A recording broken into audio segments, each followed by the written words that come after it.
Halo guys, welcome back to our channel Elangkasa tentang hukum.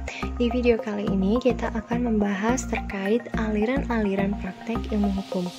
But before it, please don't forget to like, share, comment, and subscribe. Terima kasih banyak sebelumnya. Baik, yang pertama kita akan jelasin dulu nih terkait aliran legisme. Jadi, setelah adanya kodifikasi di negara Prancis yang menganggap bahwa kode sivil Prancis sudah sempurna, lengkap, serta dapat menampung seluruh masalah hukum, maka timbul aliran legisme yang berpendapat bahwa satu-satunya aliran hukum adalah undang-undang, dan di luar undang-undang tidak ada hukum. Di sini, hakim hanya merupakan subjek otomat dan pemutusan perkara hanya didasarkan pada undang-undang saja. Karena aliran tersebut dianggap sebagai suatu usaha yang baik sekali dengan menghasilkan kesatuan dan kepastian hukum, maka banyak negeri yang mengikuti jejak Prancis seperti Belanda, Jerman, dan Swiss. Pengikutnya pun adalah Dr. Friedrich dari Jerman dan Van Swinderen dari Belanda. Seiring dengan perkembangan zaman, kemajuan masyarakat, kemajuan teknologi, dan terus bertambahnya penduduk, ternyata aliran ini hanya berjalan kurang lebih 40-50 tahun. Hal ini dikarenakan permasalahan-permasalahan hukum yang baru sudah tidak dapat ditampung oleh undang-undang. Dengan demikian, aliran legisme yang berpandangan bahwa satu-satunya hukum adalah undang-undang dan di luar undang-undang tidak ada hukum, tidak dapat dipertanggungjawabkan lagi. Hal ini sebenarnya sudah diingatkan oleh Portalis sebagai perancang kodis sivil, bahwa dengan adanya undang-undang itu bukan berarti seluruh hukum sudah teratur di dalamnya. Yang kedua, aliran Freie Rechtslehre.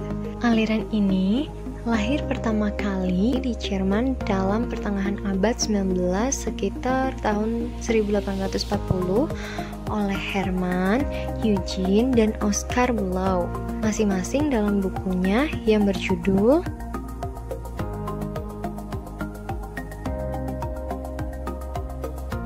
Aliran ini juga menjalar ke negara-negara lain seperti Belanda yang dianut oleh Hamaker, Vokema Andrea, dan Heymans.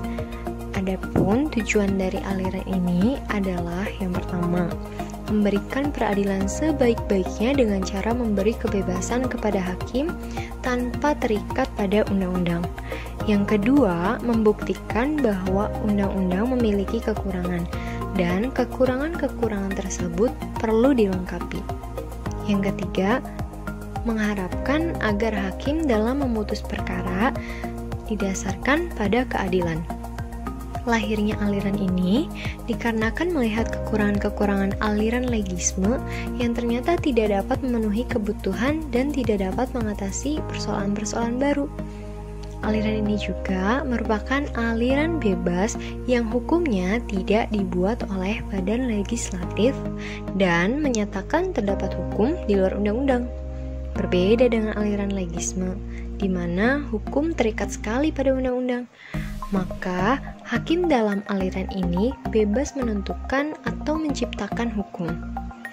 Pemahaman jurisprudensi adalah primer, sedangkan penguasaan undang-undang adalah sekunder.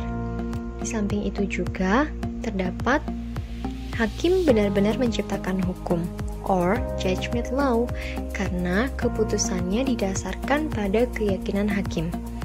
Yang kedua, keputusan hakim lebih dinamis dan up to date karena senantiasa mengikuti keadaan perkembangan di dalam masyarakat. Yang ketiga, bagi hakim, undang-undang kebiasaan dan sebagainya hanya merupakan sarana saja dalam membentuk, menciptakan, atau menemukan hukum pada kasus-kasus yang konkret. Masuk kepada aliran yang ketiga, yaitu aliran Rechtspfinding. Setelah aliran bebas dipergunakan oleh banyak negara, maka timbul pertanyaan baru, yaitu aliran Rechtspfinding atau penemuan hukum. Aliran ini adalah aliran yang berada di antara aliran legisme dan aliran Freie Rechtslehre atau disebut juga dengan Rechtsbewegung. Aliran ini berpendapat bahwa hakim terikat pada undang-undang, tetapi tidak seketat sebagaimana pendapat aliran legisme, sebab hakim juga mempunyai kebebasan. Dalam hal ini, kebebasan hakim tidaklah seperti pendapat Vrijheidsbevolking, sehingga hakim di dalam melaksanakan tugasnya mempunyai kebebasan yang terikat atau keterikatan yang bebas. Jadi, tugas hakim merupakan melakukan rechtspinding, yaitu menyelaraskan undang-undang yang mempunyai arti luas. Kebebasan yang terikat dan keterikatan yang bebas terbukti dari adanya beberapa kewenangan hakim, seperti penafsiran undang-undang, menentukan komposisi yang terdiri dari analogi, dan membuat pengkhususan dari suatu asas undang-undang yang mempunyai arti luas. Menurut aliran rechtspinding, bahwa jurisprudensi sangat penting untuk dipelajari di samping undang-undang, karena di dalam jurisprudensi terdapat makna hukum yang konkret diperlukan dalam hidup bermasyarakat yang tidak ditemui dalam kaidah yang terdapat dalam undang-undang. Dengan demikian, memahami hukum dalam perundang-undangan saja tanpa mempelajari jurisprudensi tidaklah lengkap. Namun demikian, hakim tidaklah mutlak terikat dengan jurisprudensi seperti di negara Anglo-Saxon, yakni bahwa hakim secara mutlak mengikuti jurisprudensi. Lantas, bagaimana aliran yang berlaku di Indonesia? Jadi, Indonesia mempergunakan aliran rechtspinding, yang berarti hakim dalam memutus perkara berpegang pada undang-undang dan hukum lainnya yang berlaku di dalam masyarakat. Tindakan hakim tersebut dilindungi oleh hukum yang didasarkan pada pasal 20AB dan pasal 22AB. Well guys, that's all about aliran-aliran praktek ilmu hukum.